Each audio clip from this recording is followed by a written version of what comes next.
Praise the Lord. கர்த்தருக்கு மகிமை உண்டாவதாக. இந்த நல்ல காலை வேளையில் கர்த்தருடைய வார்த்தை மூலமாய் உங்கள் யாவரையும் சந்திப்பதிலே நான் மிகுந்த மகிழ்ச்சி அடைகிறேன். ஏசாயா தீர்க்கதரிசியின் புத்தகம் 60ஆம் அதிகாரம் 20ஆம் வசனம், கர்த்தரே உனக்கு நித்திய வெளிச்சமாயிருப்பார், உன் துக்க நாட்கள் முடிந்து போகும். ஆமேன். இந்த காலை நேரத்திலே இறைவார்த்தை கேட்கிற தேவனுடைய பிள்ளைகளே, துக்கத்தோடு கூட இருக்கிற உங்களுக்கு கர்த்தர் கொடுக்குற வாக்கு என்னென்னா, கர்த்தர் உங்களுக்கு நித்திய வெளிச்சமாக இருந்து உங்கள் துக்க நாட்கள் எல்லாம் முடிந்து போகும் என்று சொல்லுகிறார். 1 பேதுரு 2ஆம் அதிகாரம் 9ஆம் வசனத்தை வாசிக்கும்போது, அந்த காலத்திலிருந்து ஆச்சரியமான ஒளியினிடத்தில் வந்தோம் என்று பேதுரு பதிவு பண்ணுகிறார். அப்போது நம்ம எல்லாரும் ஒரு நாட்களில் ஒரு அந்த காலத்தில் இருந்து ஆச்சரியமான ஒளியாக இருக்கிற இயேசுவினிடத்தில் வந்திருக்கிறோம். நீங்கள் பார்த்தீங்கன்னா, அந்த வெளிச்சம் வர வர அந்த இருள் விலகி போகும். அதுபோல தான் நம்முடைய வாழ்க்கையில் இயேசு கிறிஸ்துவாகி அந்த வெளிச்சம் வர வர நமக்குள்ள இருக்கிற எல்லா துக்கங்களும், எல்லா கவலைகளும், கண்ணீரும் நம்மை விட்டு படிப்படியாக மாறி போய்விடும். ஆமேன். எனவே இருளில் இருக்கிற ஜனங்கள் பெரிய வெளிச்சத்தை கண்டது போல நம்முடைய ஆண்டவர் இயேசு கிறிஸ்து பெரிய வெளிச்சமாக இருக்கிறார், நித்திய வெளிச்சமாக இருக்கிறார். நம்முடைய துக்கம் எல்லாம் முடிந்து போகும். ஆமேன். வேதம் சொல்லுகிறது, உங்கள் துக்கம் சந்தோஷமாய் மாறும். இந்த இறைவார்த்தை கேட்கிற தேவனுடைய பிள்ளைகளை, ஒருவேளை நம் துக்கத்தோடு கொண்டிருக்கலாம், வேதனையோடு கொண்டிருக்கலாம். சோர்ந்து போகாதீங்க. நம்முடைய ஆண்டவர் இயேசு கிறிஸ்து நம்மோடு கூட இருக்கிறார்.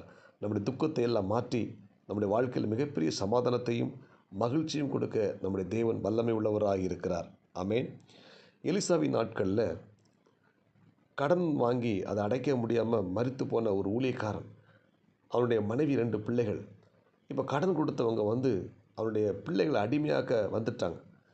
இப்போது இந்த கடனை வாங்கின அந்த குடும்பம் பயங்கர வேதனை.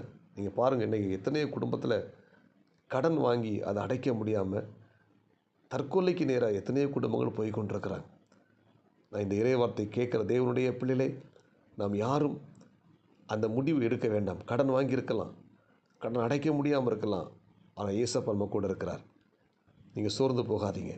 எல்லா கடனை அடைக்க முடியும். கடன் வாங்கி அதை அடைக்க முடியாமல் கவலைப்பட்டு கொண்டிருக்கிறீங்களா? துக்கப்பட்டு கொண்டிருக்கிறீங்களா? என்ன பண்ண போகிறேன் அப்படி தெரியாமல் நீங்கள் அங்கலாய்த்து கொண்டிருக்கிறீங்களா? சோர்ந்து போகாதீங்க. உங்களுக்கு நல்வார்த்தை இருக்கிறது. இந்த எலிசாவின் நாட்களில் இந்த கடன் பெற்ற ஊழியக்காரன் அதை அடைக்க முடியாமல் மரித்து போனான். ஆனால் அவனுடைய மனைவி 2 பிள்ளைகள், யாரும் அவர்களுக்கு உதவி செய்ய முடியாத ஒரு சூழ்நிலை. கடன் கொடுத்த பிள்ளைகளை அடிமைப்படுத்த வந்துட்டான். இப்போது அந்த பெண் என்ன செஞ்சா, அந்த ஊழியக்காரனுடைய மனைவி எலிசாவின் இடத்துல போய் அவனிடத்தில் வேண்டுதல் பண்ணுகிறான். அந்த எலிசா என்ன சொல்கிறான், அவன்கிட்ட என்ன இருக்கிறது? ஏண்ட ஒரு கூட எண்ணெய் மட்டும்தான் இருக்கிறது. உடனே எலிசா சொல்கிறாரு, பக்கத்து வீட்டில் போய் பாத்திரங்களை வாங்கிட்டு வா. அந்த பாத்திரங்களை வாங்கி கொண்டு வைக்கும்போது அந்த எண்ணெயை, அந்த குடத்தில் இருக்க எண்ணெயை எல்லா பாத்திரத்திலையும் ஊற்றுன்னு சொல்லும்போது, அந்த பாத்திரத்தில் ஊற்ற எல்லா பாத்திரங்களும் நிரம்பி வழிந்தது. ஆமேன். அதை விற்று கடனை அடைத்தாள். மீதமுள்ள பணத்தை வைத்து தன்னுடைய வாழ்வாதாரத்துக்கு எடுத்துக்கொண்டாள். அந்த குடும்பத்தினுடைய கவலைகள், துக்கங்கள், கடன் சுமை எல்லாம் மாறி போனது. இன்றைக்கி நம்முடைய வாழ்க்கையில் கடன்ங்கிற மிகப்பெரிய ஒரு சூழ்நிலை இருக்கிறது. எப்படி அடைக்க போகிறோம், என்ன செய்ய போகிறோம் தெரியலையே ஆண்டவரே அப்படி நீங்கள் அங்கலாய்த்து கொண்டிருக்கலாம், துக்கத்தோடு கொண்டிருக்கலாம். கவலைப்படாதீங்க. இந்த ஏசப்பா நம்ம கூட இருக்கிறார். உங்கள் துக்கம் சந்தோஷமாக மாறும். ஆமேன். உங்கள் துக்க நாட்கள் முடிந்து போகும். ஆமேன். உங்கள் துக்க நாட்கள் முடிந்து போகிறது. நீங்கள் கடன்பட்டு கவலையோடு துக்கத்தோடு கூட இருக்கிறீங்களா? நான் தீர்க்க தரிசனமாக சொல்கிறேன், உங்கள் கடன் பாரெல்லாம் மாறி உங்கள் துக்க நாட்கள் முடிந்து ஒரு சந்தோஷத்தின் நாளை நீங்கள் பார்க்க போகிறீங்க. ஆமேன். அல்லேலூயா. எனவே கவலைப்படாதீங்க. எல்லா கடனும் மாறும், இந்த சூழ்நிலை மாறும், இந்த கஷ்டங்கள் மாறும். அல்லேலூயா. இப்போ இருக்கிற நிலைமையை கர்த்தர் மாற்றி உங்கள் எல்லாரும் கர்த்தர் ஆஸ்வதிக்க வல்லமையுள்ளவராக இருக்கிறார். உங்கள் துக்கத்தை எல்லாம் சந்தோஷம் மாற்ற வல்லமையுள்ளவராக இருக்கிறார். நீங்கள் தைரியம் பாருங்க, கர்த்தர் உங்கள் கூட இருக்கிறார். உங்கள் துக்க நாட்கள் முடிந்து போகும். ஆமேன். யாபேசை குறித்து வேதத்தை வாசித்து பார்த்தீங்கன்னா, அந்த யாபேஸ், என் தாய் என்னை துக்கத்தில் பெற்றாள் என்று சொல்லி அவன் என்ன செய்கிறான், வேதனையோடு கொண்டிருக்கிறான். ஆனால் வேதம் சொல்லுகிறது, அந்த யாபேஸ் தன் சகோதரர்கள் எல்லாரையும் பார்க்கிலும் கனமுள்ளவனாய் மாறினான். ஆமேன். ஒரு கனவீனமாக இருந்த அந்த யாபேஸை கர்த்தர் கனப்படுத்தினார். அவன் துக்கத்தில் எடுத்து போட்டார், அவனை சந்தோஷமாய் மாற்றினார். காரணம் என்ன? இவன் தேவ சமூகத்துக்கு போனான், ஆண்டவர்கிட்ட போய் ப்ரேயர் பண்ணான். ஆண்டவரே, தீங்கு என்னை துக்கப்படுத்தப்படாது கூடாது, உம்முடைய கரம் என்னோடு கூட இருக்கணும்.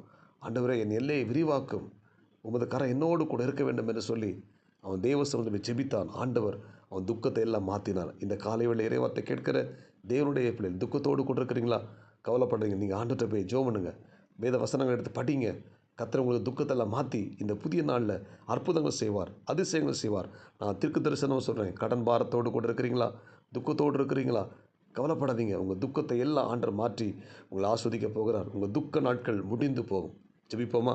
பரலோக தேவனே, இந்த இறைவார்த்தை கேட்ட ஒவ்வொரு தேவனுடைய பிள்ளைகளுக்கு கர்த்தர் ஆஸ்வதிங்க. இந்த நாளுக்குரிய கிருபை கொடுங்க. ஆண்டவரே, இந்த இறைவார்த்தை கேட்கிற ஒவ்வொரு தேவனுடைய பிள்ளைகளுடைய துக்க நாட்கள் முடிந்து போகும்படியாக ஜெபிக்கிறோம். இயேசுவின் நாமத்தில் ஜெபிக்க நல்ல பிதாவே, ஆமேன். God bless you. உங்களை யாவரையும் கர்த்தர் ஆசீர்வதிப்பாராக. இந்த நாள் உங்களுக்கு இனிமே அமையட்டும். ஆமேன்.